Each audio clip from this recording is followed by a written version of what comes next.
अस्सलाम वालेकुम अज़ीज़ तलबा, उम्मीद करता हूँ आप सब खैरियत से होंगे। तो अज़ीज़ तलबा, अप्लाइड इलेक्ट्रिसिटी एंड इलेक्ट्रॉनिक्स में हम आज डिस्कस करने जा रहे हैं वेल्डिंग ट्रांसफार्मर को, कि ये क्या होता है, किस मकसद के लिए इस्तेमाल होता है, इसकी कौन कौन सी इकसाम आम तौर पर इस्तेमाल होती हैं। तो अज़ीज़ तलबा, वेल्डिंग के मकसद के लिए हम जो ट्रांसफार्मर इस्तेमाल करते हैं उसे वेल्डिंग ट्रांसफार्मर कहते हैं। वेल्डिंग क्या होती है? किसी धात के दो टुकड़ों को पिघला कर आपस में जोड़ देना, ये वेल्डिंग कहलाती है।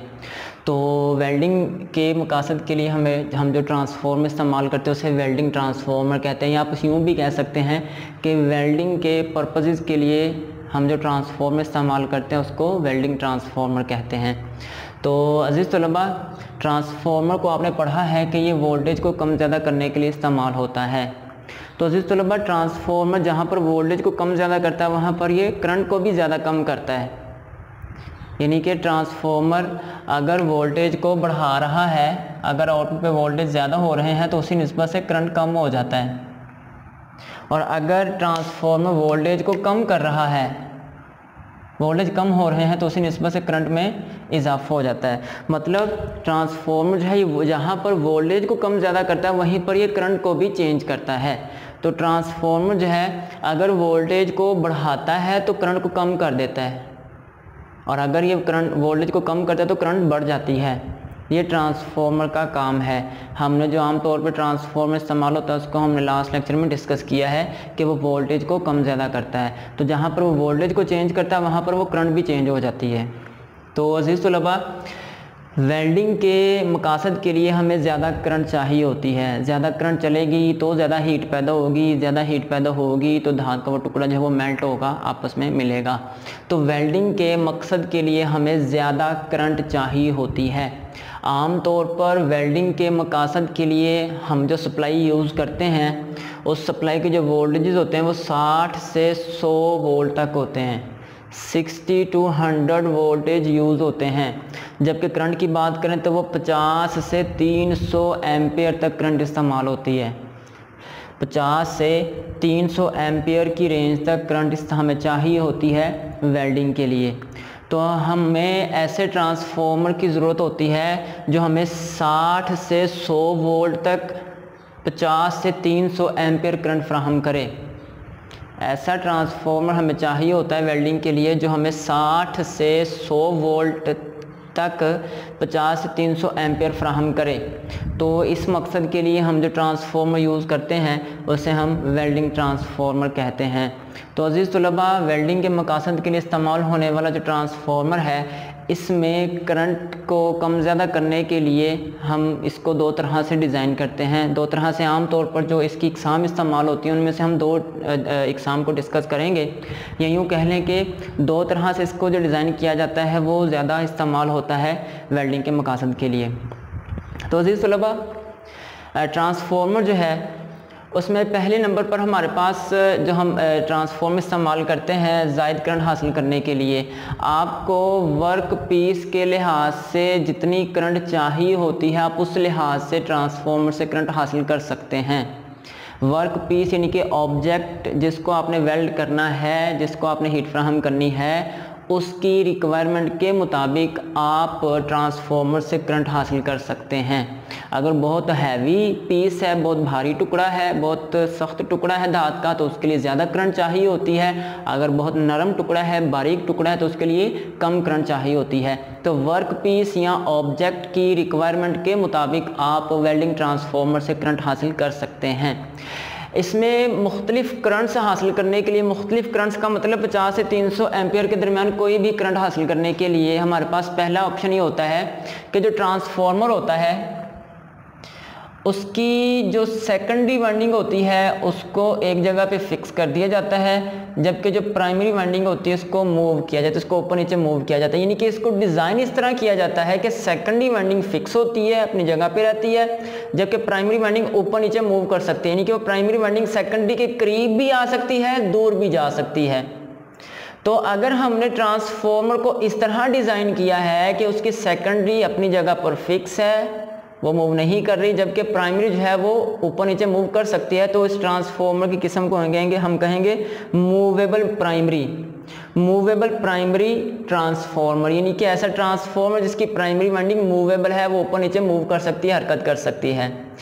इसके ऊपर एक एडजस्टेबल स्क्रू लगा होता है, उस स्क्रू के ऊपर एक नॉब लगी होती है, उसकी मदद से उसको हम ऐसे रोटेट करके प्राइमरी वाइंडिंग को सेकंडरी के करीब भी लेके जा सकते हैं, दूर भी लेके जा सकते हैं।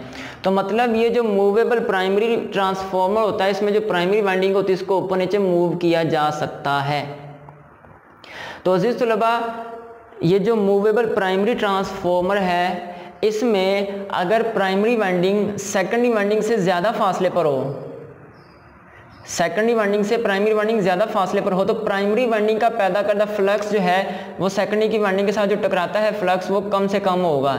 यानी कि प्राइमरी का पैदा करता फ्लक्स जो सेकेंडरी के साथ टकरा रहा है उसकी मिकदार कम होगी। प्राइमरी जो वाइंडिंग फ्लक्स पैदा कर रही है, वो फ्लक्स जो सेकेंडरी के साथ टकरा रहा है उसकी मिकदार कम होगी, या यूँ कह लें कि प्राइमरी का पैदा करता फ्लक्स बहुत कम मिकदार में सेकेंडरी के साथ टकराता है। और अगर हम प्राइमरी वाइंडिंग को मूव करके सेकेंडरी वाइंडिंग के करीब ले आएँ, तो इस सूरत में प्राइमरी वाइंडिंग का पैदा करता फ्लक्स मैक्सिमम सेकेंडरी वाइंडिंग के साथ लिंक करेगा। अगर प्राइमरी वाइंडिंग सेकेंडरी वाइंडिंग से दूर है, तो प्राइमरी का पैदा करता फ्लक्स कम मिकदार में सेकेंडरी के साथ टकराएगा, क्योंकि फासला ज़्यादा है तो बहुत कम फ्लक्स पहुंचेगा सेकेंडरी तक। अगर हम प्राइमरी को सेकेंडरी के करीब ले आए, तो प्राइमरी का पैदा करता मैक्सिमम फ्लक्स सेकेंडरी के साथ लिंक करेगा। तो अजीज तलबा, अगर प्राइमरी वाइंडिंग सेकेंडरी वाइंडिंग से दूर है तो कम फ्लक्स लिंक करेगा, जिससे सेकेंडरी में बहुत कम करंट चलेगी। और अगर आप प्राइमरी वाइंडिंग को सेकेंडरी वाइंडिंग के करीब ले आते हैं, तो फ्लक्स की लिंकेज ज़्यादा, टकराने वाला फ्लक्स ज़्यादा हो जाता है सेकेंडरी के साथ, तो सेकेंडरी में ज़्यादा करंट चलती है। तो आपने अगर ज़्यादा करंट हासिल करनी है तो प्राइमरी को सेकेंडरी वाइंडिंग के करीब ले आएँ, और अगर आपको कम करंट चाहिए तो प्राइमरी को सेकेंडरी से दूर लेते जाएं। तो प्राइमरी को सेकेंडरी वाइंडिंग के करीब या दूर करके हम करंट को चेंज कर सकते हैं ऑब्जेक्ट की रिक्वायरमेंट के मुताबिक। तो ये एक किस्म है जो वेल्डिंग के मकासद के लिए ट्रांसफॉर्मर यूज़ होता है उसकी, कि इसमें सेकेंडरी वाइंडिंग यानी कि जिससे हमने सप्लाई हासिल करनी है वो फिक्स होती है, और प्राइमरी वाइंडिंग जिसको सप्लाई फ्राहम करनी है वो मूवेबल होती है। तो प्राइमरी को सेकेंडरी वाइंडिंग के करीब या दूर ले जाकर हम सेकेंडरी में चलने वाले करंट को कम ज़्यादा कर सकते हैं। तो ये है मूवेबल प्राइमरी ट्रांसफॉर्मर के, इसमें प्राइमरी वाइंडिंग मूव करती है। तो उम्मीद करता हूँ कि आपको आइडिया हो चुका होगा कि इस ट्रांसफॉर्मर की मदद से हम किस तरह करंट को कम ज़्यादा कर सकते हैं। तो दूसरी किस्म की जानिब आते हैं, tapped secondary transformer. Tapped secondary transformer, इसमें क्या होता है कि इसकी प्राइमरी और सेकेंडरी वाइंडिंग आम ट्रांसफॉर्मर की तरह ही होती है, दोनों फिक्स होती, मूव नहीं करती। लेकिन जो सेकेंडरी वाइंडिंग होती है इसकी मुख्तलिफ टर्न्स से टैपिंग यानी कि सिरे बाहर निकाले जाते हैं। वैसे इसके ये 2 सिरे हैं, लेकिन हमने कुछ टर्न्स के बाद मज़ीद सिरे बाहर निकाले हैं। उन सिरों को, उन पॉइंट्स को एक केसिंग के अंदर लाया जाता है, उसको हम कहते हैं रोटरी टाइप सिलेक्टर स्विच। ये केसिंग होती है, इसके अंदर इन टैपिंग्स के सिरों को लाया जाता है।